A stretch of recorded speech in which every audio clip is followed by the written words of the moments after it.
Thinkers channel में आप सभी का स्वागत है।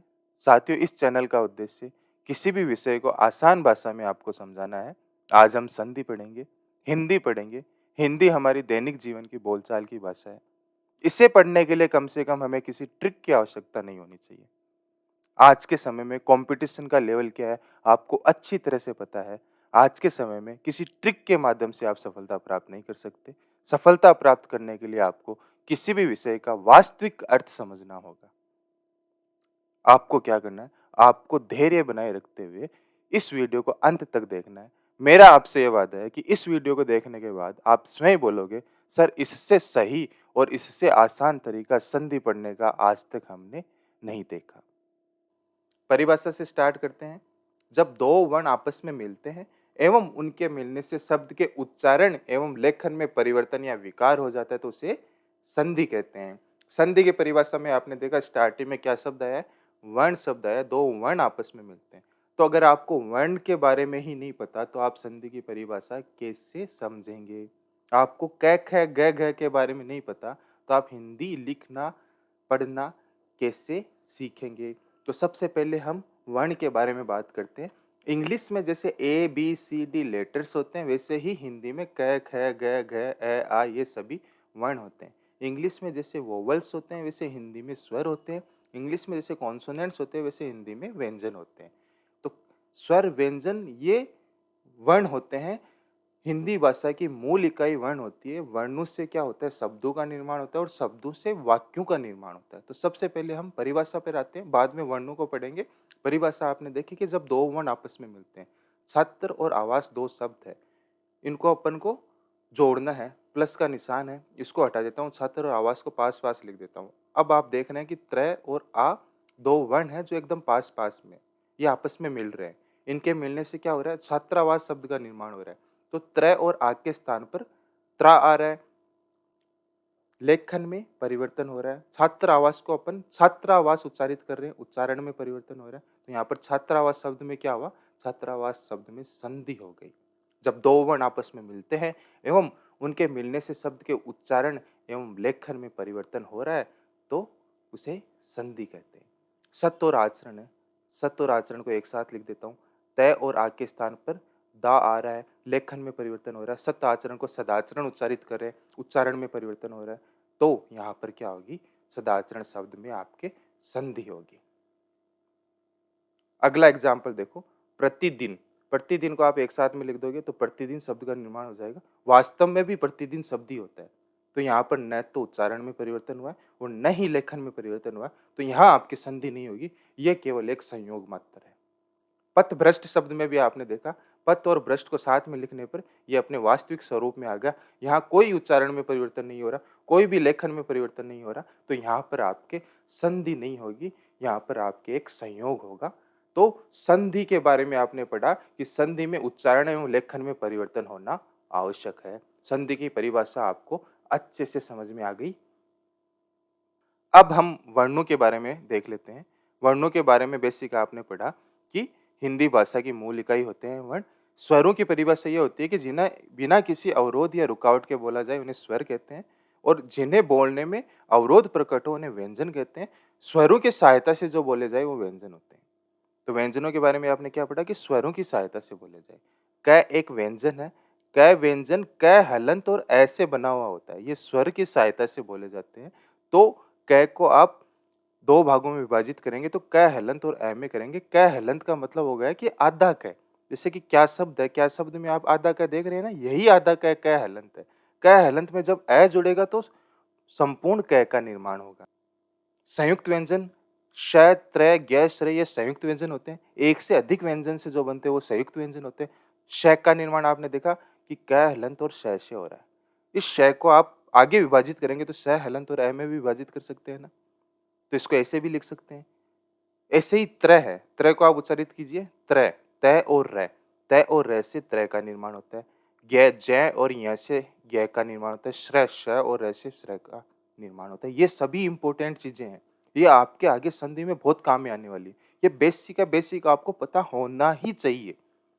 उत्सिप्त या ताड़जात व्यंजन, ड और ढ को उत्सिप्त या ताड़जात व्यंजन कहते हैं। ये ड और ढ इनके नीचे जब बिंदु लगे तो ड और ढ का निर्माण हो गया। अयोगवा है। अनुस्वार और विसर्ग अयोगवा वर्ण होते हैं। जैसे कि अनुस्वार क्या होता है, पंकज में पै के ऊपर जो आप बिंदु देख रहे हैं उसको अनुस्वार बोलते हैं। विसर्ग आप जानते ही हैं क्या होता है। तो ये सब बेसिक आपको समझना है, ये आगे आपके बहुत काम में आने वाला है, इससे ही आप संधि समझ पाओगे। एक बात और है, जो कै ख ग घ च छ ज झ इनको एक खास सीक्वेंस में लिखा गया है, इसको आपको इसी सीक्वेंस में याद करना है, ये भी आपके संधि में आके काम में आएगा। इस सीक्वेंस को कहते हैं वर्णमाला। जैसे इंग्लिश में एबीसीडी अपन बोलते हैं, उस सीक्वेंस का कोई मीनिंग नहीं होता, लेकिन यहाँ पर हिंदी में इस सीक्वेंस का भी मीनिंग है। आपको इसको ऐसे ही याद करना है, क ख ग घ अंग च छ ज झ ञ ट ठ ड ढ ण, ये आपके क वर्ग है, ये आपके च वर्ग है, इनको आपको इसी तरह से याद करना है। तो वर्ण एक बार आप अच्छे से पढ़ लो, समझ लो, इनको अच्छे से याद कर लो। इसके बाद में स्वर के बारे में पढ़ते हैं। 11 स्वर होते हैं। 11 स्वरों को 2 भागों में विभाजित किया है। मूल स्वर ए, ई, उ, री ये मूल स्वर होते हैं। संयुक्त स्वर जो एक से अधिक स्वर से बनते हैं, वे संयुक्त स्वर होते हैं। जैसे कि 2 ए मिलकर आ का निर्माण कर रहे हैं, 2 ई मिलकर बड़ी ई का निर्माण कर रहे हैं, 2 छोटे ऊ मिलकर बड़े ऊ का निर्माण कर रहे हैं। ए में जब ई जुड़ता है तो ए का निर्माण होता है। ए में जब ए जुड़ता है तो आई का निर्माण होता है। ए और ऊ मिलकर ओ का निर्माण करते हैं। ए और ओ मिलकर औ का निर्माण करते हैं। ये भी आपको पता होना चाहिए। संधि में इसका भी बहुत बड़ा रोल है। इससे ही आप संधि को आसान बनाने वाले हैं। तो इसको भी आपको समझना है, इसको याद करना है। इसके बाद में हम मात्राओं के बारे में देखते हैं। मात्राओं का ज्ञान होना भी आपको आवश्यक है। मात्राएं जब 2 शब्द आप जोड़ोगे, तब आप स्वरों को मात्राओं के रूप में जोड़ोगे। कै के बारे में आपने देख लिया, कै में कोई मात्रा नहीं लगती। कै, कै हलंत और ऐ से मिलकर बना हुआ होता है।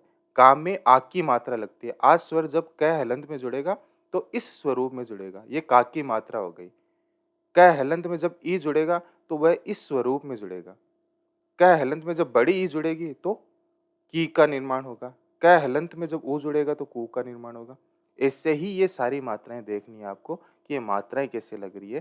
जैसे कि कै हलंत में बड़ा ऊ जुड़ेगा तो इस तरह से जुड़ेगा। कै हलंत में ए जुड़ने पर के का निर्माण होगा। कै हलंत में आई जुड़ने पर कई का निर्माण होगा।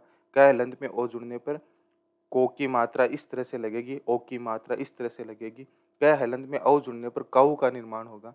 अब इसका नॉलेज आपको कैसे आगे काम में आने वाला है, ये आप अभी देख लो। जैसे कि हिम और अचल है। हिमाचल एक संधि युक्त शब्द है।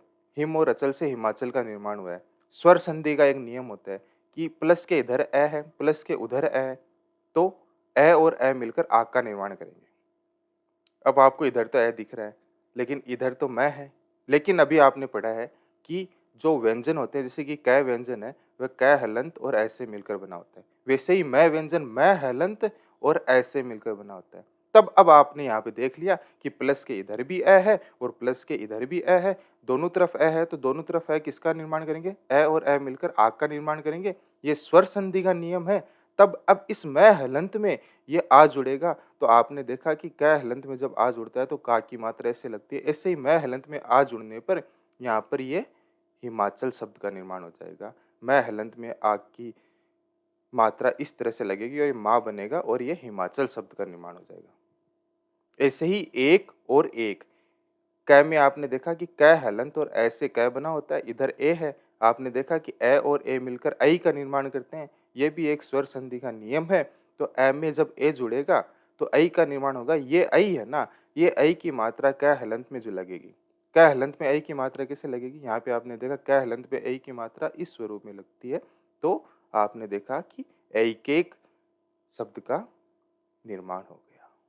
तो मात्राओं का ज्ञान होने पर आपके संधि किस तरह से आसान हो रही है, ये आप यहाँ पर देख सकते हैं।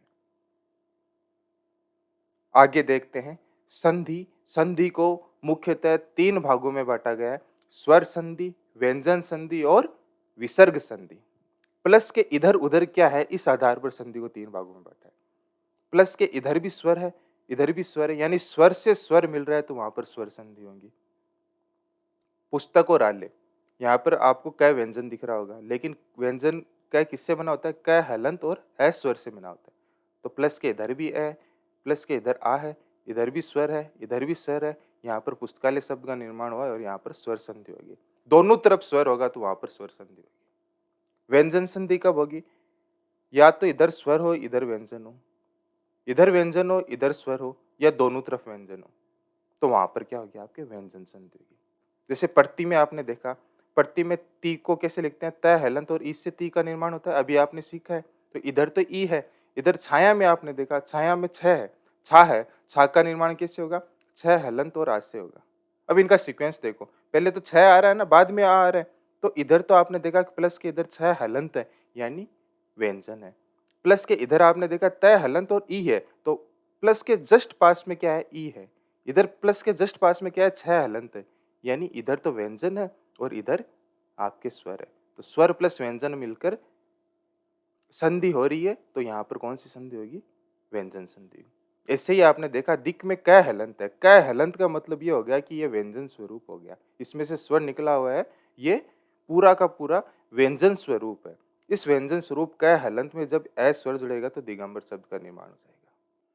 इसी तरह अगर व्यंजन से व्यंजन मिले तब भी व्यंजन संधि होगी। सत्य में आप देख रहे हैं कि तय हलंत है, इधर भाव में भय हलंत और आ है, यानी प्लस के इधर भी व्यंजन है, प्लस के इधर भी व्यंजन है, तो व्यंजन और व्यंजन मिलने पर भी आपके व्यंजन संधि होगी। व्यंजन संधि की आपने 3 कंडीशन देखी।